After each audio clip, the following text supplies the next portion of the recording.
Pozdrav! Evo, 3. jutro u Hanoiju.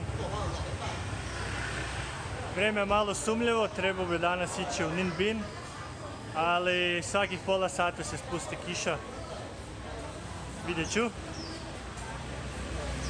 A do onda, dok se ne odlučim što ću činiti, idem fotkat malo. Znači, danas je dan fotkanja. Uhi. Vidimo se.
Znači, nema boljeg osjećaja od ovoga.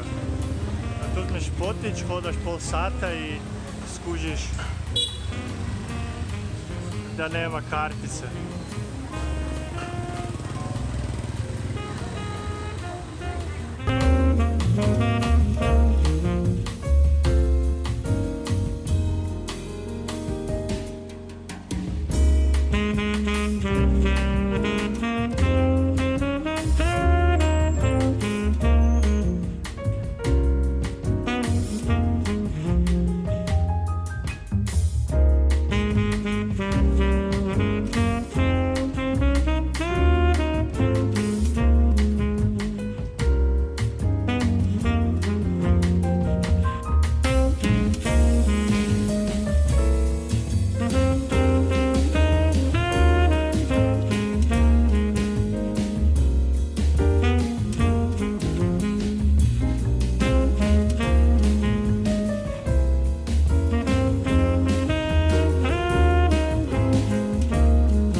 Evo, našao sam savršeno mjesto za fotografiranje.